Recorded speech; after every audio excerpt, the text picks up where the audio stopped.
네, 어제 국감에서 국정원이 북한의 실태를 공개했습니다. 북한 고위층이 숙청에 반발해 김정은을 비아냥거리고 있다. 그런 내용인데요. 보시죠.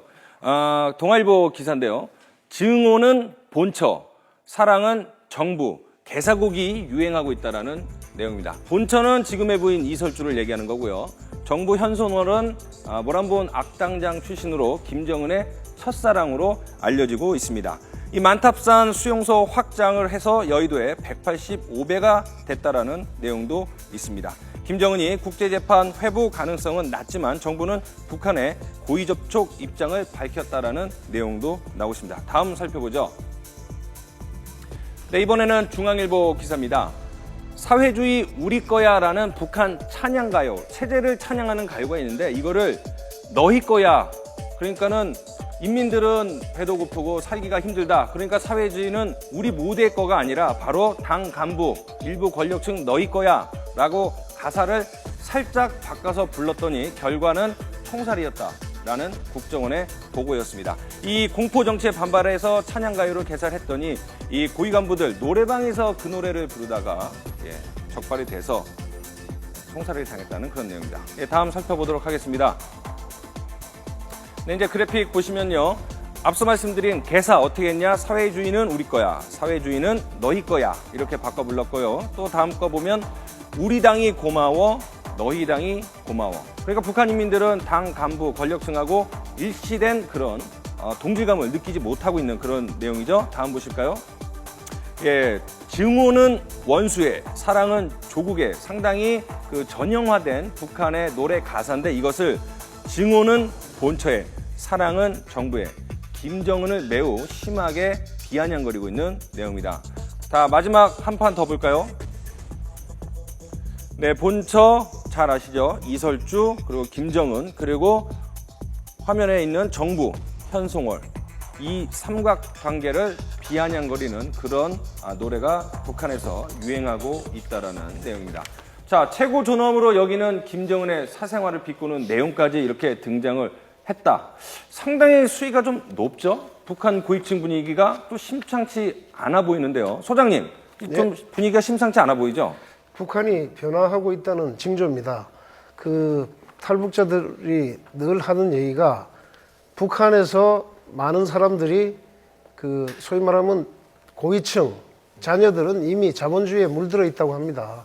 그리고 그분들이 그 사람들이 가는 데는 그 유명한 돈 많이 쓸 수 있는, 그러니까 돈 많은 사회주의라고 하지만 돈이 많고 권력이 높은 사람들은 지금 전 세계 어느 나라 자본주의 국가에서도 누리지 못할 그럴 자유와 방종을 누리고 있는 나라가 북한이라고 합니다. 그러니 북한에 있는 저 고위층들은 얼마나 편안하게 지금 살고 있을까요? 이대로라고 이 사람들은 주장합니다. 오히려 이 사람들이 통일을 원치 않은 세력일 수도 있어요. 근데 저는 궁금한 게 뭐 일반 인민이 이런 노래를 불렀다 하면 이해가 되겠는데 북한의 고위층들이 노래방에서 이렇게 개사를 했다란 말이에요. 교수님 어떻게 생각하세요? 결국 우리가 이제 뭐 노래 등을 통해서 그 사회의 체제의 안정성을 사실 이렇게 가늠할 수가 있지 않습니까? 뭐 우리 뭐 대한민국도 사실은 이제 과거에 뭐 여러 가지 뭐 군사 정권 이런 시절에 저항 가요, 저항 의식에 가득 찬 이런 노래들이 많이 있었죠. 네. 그래서 이제 그때 뭐 노래방이 없었지만 그 젊은이들끼리 또는 뭐 일정한 또 악극이라고 하는 형태도 있었고요. 그래서 뭐 공장 등에서는 또 악극에 뭐 참여하기도 하고 결국 이제 그 음악을 통해서 본인이 갖고 있는 그러한 어떤 감성을 표출하려고 하는 그 같은 모습이 지금 북한 사회 체제에서도 나타나기 시작했다. 이거는 소위 말해서 인민층뿐만이 아니고 지도층 역시 지금 그 김정은 체제에 대한 상당한 불만감을 갖고 있다. 아무래도 그 고위층 체제는 뭐 여러 가지 이제 학습할 기회도 있었고 뭐 국제적인 정세도 알 텐데 사실 이 3대 세습에 관한 어떤 이해와 설득력 자체를 용인하는 데는 그들 역시 많은 한계가 있지 않는가 뭐 이런 생각을 가질 수 있고요. 이것을 더 강화하는 것이 결국은 공포 정치인데 공포 정치가 교도소 행정을 통해서 저는 이루어진다고 보고 있어요. 즉 공개 처형을 해서 또 공개 처형 이후에도 예를 들면 참가하고 관람을 했던 그 구경꾼들이 돌까지 던지게 하는 거죠. 지금 그렇게 탈북자들이 증언하고 있는데, 즉 마치 그 중세 시대에 그 단두대라고 해서 아주 끔찍하게 그 목을 이렇게 절단을 하는 이런 모습을 그 인민과 시민들이 다 보게끔 만들었단 말이죠. 네네. 결국은 지금 그 인권 문제에 가장 또 관심을 갖고 있는 것도 요독 수용소라든가 이것도 결국은 김정은 체제의 공포 정치 한 모습인데 체제를 위한 불가피한 선택으로 사고 있지만 이것이 결국은 체제 위주의 부메랑으로 돌아오는 이런 모습인 것이죠. 그러니까요. 그게 상식적으로 공포 정치가 어느 정도 통할 수도 있겠지만, 뭐 까불면 너희들도 이렇게 된다라는 상징적인 의미를 보여줄 수는 있지만, 그게 너무 심해지면, 그리고 이제 자기의 친인척까지 처형을 하고 하다 보면 내부에서는 과연 이 사람을 믿고 따를 수 있을까라는 반발도 있을 것 같다는 생각이 드는데, 변호사님도 그렇게 생각하시나요? 그러니까 저는 뭐 너무나 극단적인 숙청 작업 자체에 대한 이 북한 고위층의 반발도 있지만 네. 김정은 체제 자체에 대해서 그러니까 공포가요 그런 얘기를 하거든요. 정말 무서운 공포면 반발 내지는 대항을 할 수가 없다라고 하거든요. 그렇죠. 어설픈 공포에는 대항을 하는 거죠. 그러니까 김정은은 나름대로 그 어떻게든 이제 어떤 체제의 흔들림을 잡기 위해서 숙청을 한다든지 이런 걸 하지만 그런데도 불구하고 이런 북한 고위층의 반발이나 비아냥이 공공연하게 있다는 것은 김정은 체제 자체가 그 정도의 지금 힘을 가지지 못했다라는 반증이 아닐까 싶어요. 네. 그리고 저는 지금 보는 것 김정일이 돌아가실 때는요. 죽었을 때는 우리가 이렇게 생각했었어요. 아, 김정은이 나이가 좀 약간 어리니까 장성택하고 리용호 사이에는 좀 약간 균형 정책을 펼치고 이제 우리 외신 보기에는 다음에는 북한을 좀 더 개선하겠다. 안 그래도 좀 베트남 정도로.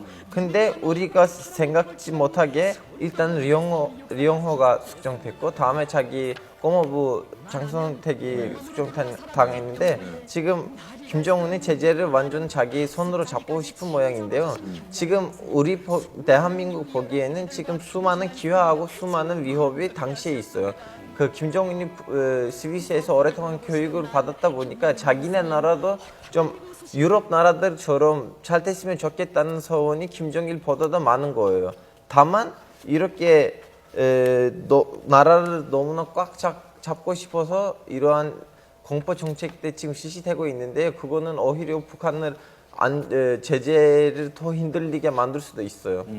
지금 김정은 얘기가 나와서 그런데 교수님, 김정은이 좀 어리고 또 외국물도 좀 먹고 그래서 좀 다르지 않을까라고 생각했는데 뭐 할아버지 뭐 벤치마킹하고 그보다 더한데 말이죠. 그게 이제 두 가지 유형입니다. 이제 예를 들면 그 개발도상 국가에 있는 그 정치 지도자의 아들이 예를 들면 서방 국가에서 교육을 받고 본국에 돌아갔을 때 두 가지로 나눠지죠. 그야말로 그 개방과 어떤 민주화의 길로 가는 쪽의 역할을 하는 이런 유형이 하나가 있고요. 오히려 이제 두 번째 유형은 오히려 그 자기 아버지보다 더 혹독한 공포 정치와 독재와 비민주적인 길로 가는 이렇게 두 가지로 나눠져 있는데 지금 김정은 같은 경우는 이제 그 후자에 속한다고 볼 수가 있을 것 같고 오히려 지금 나이가 어림으로 인해서 사실은 거기서 오는 스트레스와 또는 본인이 생각하는 어떤 현실적인 장악력에 있어서의 상당한 불안감 그것 때문에 사실은 일정한 예상이 불가능한 뭐 군대의 계급도 두 계급 갑자기 뭐 강등을 시킨다거나 또는 뭐 노인에 해당하는 70세 이상의 그 군 장성들한테 뭐 일정한 또 물리적인 뭐 행동을 요구한다든가 상당히 그 불안한 그 심리인 것 같은데요. 그러니까 뭐 말씀을 잘하신 것 같은데 사실은 생각대로 이 장악력이 좀 약하죠. 생각만큼 근데 마지막 예. 2년을 보면요, 특히 북한의 북쪽에서는 수많은 관광 아이템들을 개발하면서 외국인을 끌어당기고 외국인이 오면서 그 외국 자본도 들어오는 정책을 펼치고 있는데 우리 눈에 보이지 않는 북한의 개방하고 개선도 지금 동시에 이루어지고 있어요. 우리는 여기서 북한을 더 개방하게 만들 수 있는 방법을 알아야 돼. 지금 베트남처럼 관광을 통해서 나라를 개방하려고 하는 시도가 작년 3년, 5년 전부터는 더 많이 활발해졌어요. 북한은 어떻게 개방을 할 수 있을까요? 이제 완전은 모르겠지만 일단은 그 관광 상품들을 통해서 외국인을 많이 끌어오는 거는 원래 우리 생각하는 북한에 의해서는 힘든 일인데 지금 거의 이루어지고 있어요. 자, 어쨌든 간에 뭐 김정은 왼쪽 발목에 물혹이 생겨서 했다는데 뭐 이유는 어쨌든 과다 체중, 그다음에 흡연 뭐 이런 것들이 있는데 이런 것들이 어쨌든 스트레스를 많이 받아서 그렇게 된 거 아닐까요? 소장님 어떻게 생각하세요? 그렇죠. 그게 지금 우리가 북한의 사정을 너무나 모르고 있을 때 김정은의 저런 사실을 갖다가 정확하게 알고 있는 것은 역시 국정원뿐이 없었습니다. 네. 많은 사람들이 이제 뭐 북한 전문가나 탈북자들 중에 휴민트를 가지고 있는 분들이 김정은의 실각을 얘기한 사람도 있고 그 김정은이 심하게 다쳐서 네. 한참 못 나올 것이다라고 예측하는 사람도 있고 최용해나 뭐 저 황병서가 실제로 부상했다는 그런 얘기도 있고 한데 역시 국정원에서 본 그대로 처음에 예상했던 대로 김정은은 단순하게 말씀하신 대로 살이 찌고 당뇨가 있고 여러 가지 증세로 인해서 발목 염좌 수술을 받았던 것이 확실하게 나타난 것 같습니다. 그리고 그 부분이 어떻게 본다면 우리가 지금 얘기를 했던 그 통치에 있어서의 정당성을 확보하기 위해서 사실은 그 김일성 따라하기를 무리하게 하다 보니까 네. 건강에 무리가 온 것도 있죠. 그 얘기는 무슨 얘기냐면 이렇게 그 체중을 짧은 시간 안에 불려야 했다는 얘기죠. 왜냐하면 김정일처럼 이렇게 보여야 되니까. 네. 또 그 치즈도 물론 이제 스위스 치즈를 너무 이제 많이 먹었다. 뭐 이런 얘기도 있고요.